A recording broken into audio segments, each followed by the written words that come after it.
There was a time when Britain believed, with complete and unshakable conviction, that it built the finest cars in the world. Not merely good cars, not merely competitive cars, the finest. Workshop floors in Coventry and Birmingham and Luton hummed with that certainty, and the men who worked them carried it home each evening in their overalls and their quiet pride. The drawing offices were full of genuine talent. The engineering departments produced ideas that made rivals in Stuttgart and Turin look nervously over their shoulders. And yet, time and again, British cars that should have dominated their markets, that possessed every ingredient required for outright victory, arrived at the moment of truth and fell just short. Some fell a little short, others fell catastrophically.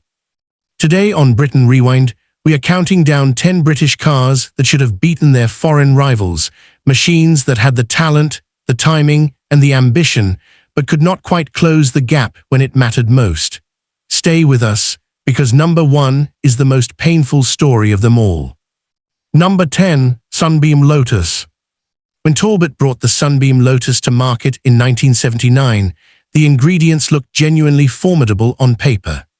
A lightweight bodyshell, a Lotus-developed twin-cam engine producing 150 horsepower, and a rally program that would go on to win the World Rally Championship in 1981 with Henry Toivonen behind the wheel. Against the Volkswagen Golf GTI, which had arrived in 1976 and was rapidly defining what a hot hatchback should feel and drive like, the Sunbeam Lotus had real weapons at its disposal. It was faster in a straight line. It was lighter. It had genuine motorsport credibility behind its name, but the execution undermined the promise at every turn. Build quality was deeply inconsistent. The interior felt assembled without care or conviction. Buyers paying a significant premium for a performance car expected a quality of finish that the Sunbeam Lotus simply could not reliably deliver. The Golf GTI felt precise, purposeful, and thoroughly resolved. The Sunbeam Lotus felt talented but unfinished, a distinction that proved fatal in the showroom. Number 9, Austin Maxi. The Austin Maxi arrived in 1969, carrying credentials that should have made it one of the most significant British cars of its generation. Front-wheel drive, a 5-speed gearbox at a time when most rivals managed 4-fold flat seating that created a genuinely usable load space, and an interior roominess that surpassed almost everything competing at its price point. Against the Renault 16, which had introduced the practical hatchback concept to European buyers in 1965, the Maxi had every opportunity to demonstrate that Britain could match and exceed French ingenuity in the family car market. The engineering case was genuinely compelling, but the gear change was so notoriously unpleasant to operate that it became a national joke almost immediately. The styling inspired nobody. Reliability concerns accumulated quickly. Renault's offering felt considered and complete. The Maxi felt like a collection of good ideas that had never been properly introduced to one another before leaving the factory. Number 8, Triumph TR7. Triumph's TR7, launched in 1975, was supposed to carry the famous TR name triumphantly into a new era and compete directly with the Porsche 914 and the Fiat X19 in the emerging market for affordable European sports coupes. The wedge styling was deliberately dramatic and genuinely modern, a conscious break from the traditional roadster formula that had defined the TR range through the previous 2 decades. American safety regulations had influenced the fixed-roof design, and Triumph had invested real effort in creating something that felt purposeful and contemporary on a showroom floor. But the single overhead camshaft engine felt underpowered against European rivals that offered more character and more performance at comparable prices. Industrial action at the Speak factory in Liverpool created quality problems that damaged the TR7's reputation before it had established one worth protecting. When the convertible finally arrived in 1979, it revealed exactly how good the TR7 could have been had it been given the conditions and the commitment it deserved from the beginning. Number 7, Rover SD1. When the Rover SD1 was launched in 1976, it won the European Car of the Year award, and the admiration was entirely deserved. The fastback styling, influenced by the Ferrari Daytona, was genuinely beautiful. The 3.5-liter V8 engine offered effortless, cultured performance. The interior communicated quality and ambition in equal measure. Against the BMW 5 Series and the Mercedes W123, the SD1 had a legitimate claim to executive saloon supremacy, and early press reaction suggested that British Leyland had produced something capable of genuine European conquest. But the build quality that emerged from the Solihull factory was so inconsistent, so frequently and embarrassingly poor, that the SD1's considerable talents were buried under an avalanche of customer complaints and warranty claims. A car that drove magnificently but arrived at its owner's home with panels that did not align and electrics that could not be trusted.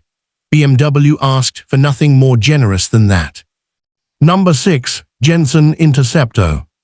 The Jensen Interceptor carried one of the most beautiful bodies ever fitted to a British car. A carrozzeria touring design of sweeping Italian elegance wrapped around a Chrysler V8 engine that produced performance figures to embarrass far more expensive machinery. Against the Aston Martin DB6 and the Ferrari 365 GT, the Interceptor offered comparable straight-line speed and arguably superior grand touring comfort at a price that made its rivals look complacent. American buyers in particular should have responded to a car that combined European style with the thunderous reliability of a proven American drivetrain. But Jensen lacked the financial resources and the dealer network to compete seriously in export markets where Aston Martin and Ferrari had spent decades building their reputations. The fuel crisis of 1973 arrived at precisely the wrong moment, turning large-engined grand tourers from objects of desire into symbols of excess. Jensen entered receivership in 1976. A car of genuine world class that the world never quite had the opportunity to fully discover. Number 5. Hillman Imp. The Hillman Imp deserves its place on this list precisely because what sat beneath its modest skin was genuinely extraordinary for a small family car of the early 1960s. An aluminium overhead camshaft engine derived from Coventry Climax racing technology. A rear-engine layout that offered handling balance its front-engined rivals could not match. A rear window that opened as a hatchback before the concept had a name. Against the Fiat 500 and the Renault 4. The Imp had engineering advantages that should have translated into a serious commercial challenge. The Italian and French alternatives were charming and popular, but technically the Imp was their equal and in several respects their superior. Government pressure to establish the Linwood factory in Scotland, far from the experienced workforce and established supply chains of the Midlands, created quality control failures that destroyed the Imp's reputation before loyalty had a chance to form. A brilliant small car that was never allowed the conditions it needed to be brilliant. Number 4. British Leyland Princess. The British Leyland Princess, launched in 1975, represented a genuine attempt to compete with the Citroën CX, which had arrived the previous year to considerable critical acclaim and was redefining expectations for the large family car market in Europe. The Princess featured Hydraulic suspension, a sophisticated interconnected system that delivered a ride quality genuinely comparable to the hydraulic magic that Citroën had long made its signature. The styling was distinctive and modern. The interior offered real space and comfort.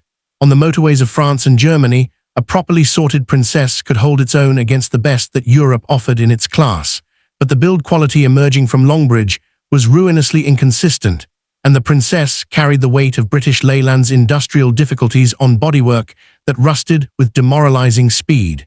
Citroën's buyers received a car that felt engineered to the last detail. Princess buyers received a promise that the factory too often failed to keep. Number 3. Jaguar XJS. When the Jaguar XJS replaced the legendary E-Type in 1975, it faced the almost impossible task of succeeding a car that had been called the most beautiful in the world. Against the Porsche 911 and the Mercedes SL, the XJS offered a refinement and long-distance comfort that neither German rival could match, and a straight-six engine of extraordinary smoothness that made high-speed cruising feel almost meditative. The potential was unambiguous. But fuel consumption was punishing at a moment when the oil crisis had made running costs a primary concern for even wealthy buyers. Build quality in the early years was inconsistent in ways that damaged Jaguar's credibility in precisely the export markets where the XJS needed to establish itself. It took a decade of refinement and the intervention of John Egan's management reforms before the XJS finally became the grand tourer it had always threatened to be. A magnificent car that arrived 10 years too early for its own good. Number 2, MGB. The MGB launched in 1962 as one of the finest open sports cars available at any price. A genuinely well-resolved machine that offered performance, handling, and mechanical accessibility in a combination that immediately attracted buyers across Britain and, crucially, in the vast American export market.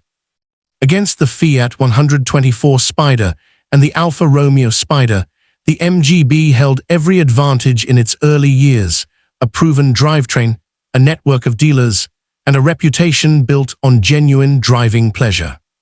But British Leyland's decision to fit ungainly rubber bumpers in 1974 to meet American safety regulations, while simultaneously raising the ride height and reducing the compression ratio, transformed a purposeful sports car into something apologetic and compromised. The Fiat and Alfa continued developing their products with genuine commitment.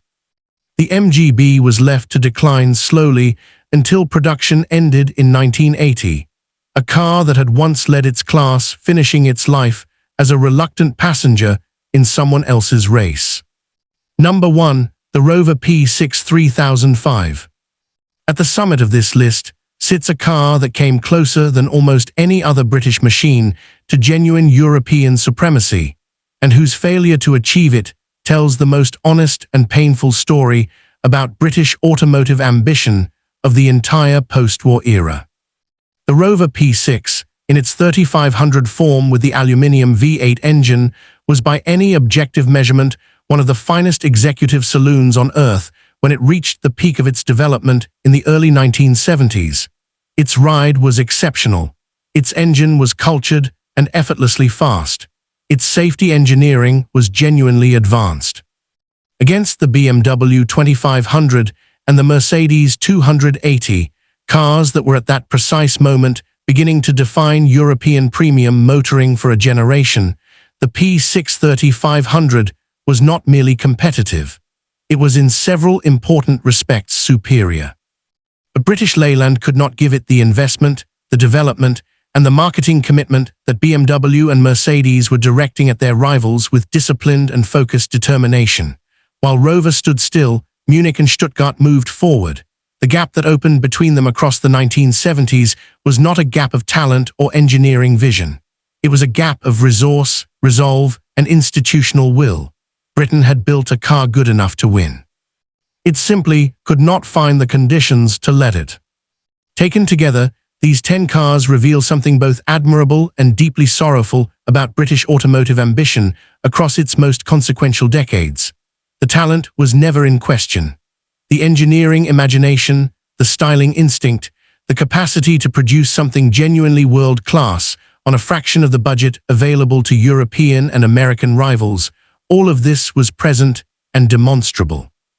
What failed repeatedly and at the most critical moments was the ability to deliver on that promise consistently, to match inspiration with execution, and to give extraordinary cars the industrial conditions and commercial commitment they deserved.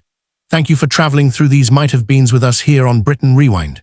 If any of these cars stirred something in you, a memory, a strong opinion, or simply the quiet ache of what could have been, we would love to hear from you in the comments below. If this video moved you, please do give it a like. It helps more people find their way to these stories. Subscribe to Britain Rewind, and we will see you on the next journey.